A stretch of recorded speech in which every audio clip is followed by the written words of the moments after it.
itu Toraja acidity lumayan tinggi gitu, bodinya juga lumayan bold, nggak bold banget gitu, makanya orang pas lah gitu, makanya biasanya orang juga seneng di situ. Nah, oke. Satu pertanyaan nih dari saya sebelum kita beralih ke yang lain, Mas Franky kan penikmat kopi dan juga businessman perusahaan kopi gitu ya, atau coffee store juga. Nah, orang Indonesia itu melihatnya memang dari kualitas kopi, apa memang melihat dari suasana kafe itu sendiri? Oke. Untuk bagaimana trennya sekarang? Untuk saat ini sih, kalau kita lihat bisa bilang 60-40. 60 bisa bilang lebih ke suasananya dulu, baru 40 dia lebih lihat ke produknya. Jadi gitu. Sebenarnya pemahaman tentang kopi masih sangat rendah dong? Betul, sebetulnya ya kita masih lebih banyak harus mengedukasi kita punya market gitu. Terutama karena kalau tidak bisa aja dibohongin dari perusahaan, ini kopi-kopi bagus tapi kita pun nggak bisa menilainya dengan baik kan. Betul. Gitu. Makanya kebanyakan juga sekarang orang-orang yang ada di industri kopi juga kita terbuka gitu kan, kita coba seterbuka mungkin ya, kita kasih tahu gitu, oh ini kopinya apa gitu, dari mana asalnya gitu, oh ini masaknya gimana gitu, proses kopinya dibikinnya apa, apakah dia pakai proses basah atau proses kering kayak gitu, ya, kita kasih tahu gitu. Jadi orang lebih tahu, oh saya akan menikmati kopi yang rasanya seperti, oh kalau yang basah seperti ini, kalau yang kering seperti ini, kayak gitu. Oke. Nanti kita akan belajar lebih banyak lagi tentang kopi ya, tetap di Wise Shot. Yang menurut, karena nggak bisa di spot has to be like this, nggak mungkin. Nah, kalau seandainya kita balik lagi di Wise Shot, pemirsa, ini lagi seru sekali. Berarti biji kopi Indonesia itu semua tidak ada yang lebih unggul dibanding satu sama lain, semua berbeda dengan karakter yang berbeda. Ya, masing-masing punya karakteristik masing-masing gitu. Sama juga dengan misalnya kita ngomong di Amerika Selatan, Brazil, apa kayak Guatemala, ya masing-masing. Jangan bilang sampai pindah pulau, satu pulau aja beda kebun, nggak terlalu jauh gitu, jaraknya itu juga bisa beda gitu. Berarti untuk mengenali biji kopi yang lebih baik dibanding yang lain nggak bisa disamaratakan? Nggak bisa disamaratakan. Cuma biasanya kita tiap kali kalau misalnya mau tahu itu kopi enak apa enggak, bagus apa enggak, kan kita waktu beli kita cupping, ada proses namanya cupping, kita nilai. Jadi kayak oh ini defeknya tuh seberapa banyak sih, misalnya oh ini ada yang rasanya kayak bau aspal, atau bau misalnya plastik kebakar gitu, atau waduh ini aftertaste-nya pahit banget, udah nggak bener. Dari situ aja udah ketahuan. Nah itu kalau semuanya udah ke-eliminate gitu, baru kita tinggal lihat dia punya tingkat keasamannya, tinggi rendahnya, pada situ baru kita nilai. Tinggal nanti kita sesuaikan dengan pasar. Gitu. Tapi ini mungkin hal-hal yang harus diperhatikan oleh para pelaku usaha ya, khususnya untuk pelaku usaha kopi. Betul. Nah, tapi dari antara yang begitu banyak yang bagus ya, biji kopi Indonesia, pasti ada dong salah satu yang paling menonjol dari antara itu semua. Atau yang paling laku di coffee store.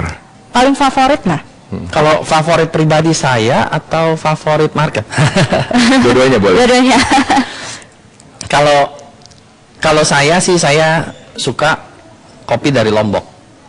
Kalau kenapa? Kenapa? Saya suka karena manis.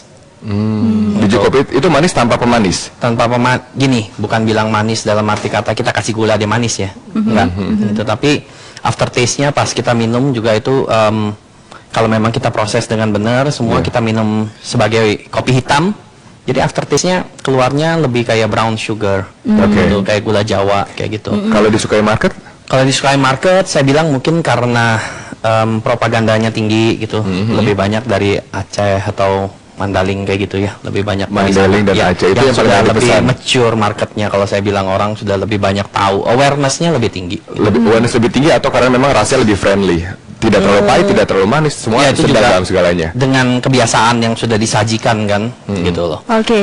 Itu tadi bicara mengenai manis ya, kopi Lombok yang ada sedikit es manisnya. Cara menikmati kopi yang benar itu pakai gula atau enggak sih? Kalau orang Indonesia pasti gulanya lebih banyak. Soalnya kalau kita makan steak kebanyakan pakai chili sauce seperti itu kan. Dan pakai nasi kadang-kadang.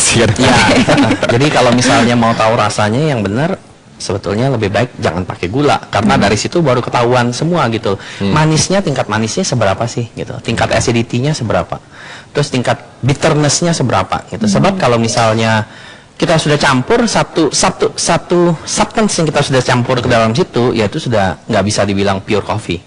Jadi ya sudah susah kalau mau nilai. Gitu. Dan sampai sejauh ini produk kopi Indonesia mana saja yang mendapatkan apresiasi begitu tinggi selain dari kopi luwak, karena kopi luwak kan prosesnya berbeda dengan kopi-kopi yang kita bicarakan sekarang. Kalau kayak gitu-gitu Sumatera sih banyak sekali. Sumatera. Ya, diekspor ke negara mana biasanya yang penikmat di dunia? Amerika banyak ya, Amerika Eropa ya. Terus habis itu Toraja kayak gitu, Toraja tuh banyak ke Jepang. Gitu. Orang market Jepang banyak senang sekali. Dengan situ dia punya kopinya. Ya mungkin sayangnya di negara lain saya juga pernah bertanya, mereka tahu itu kopi Sumatera, tapi mereka tidak tahu kalau Sumatera itu adalah Indonesia. Ya.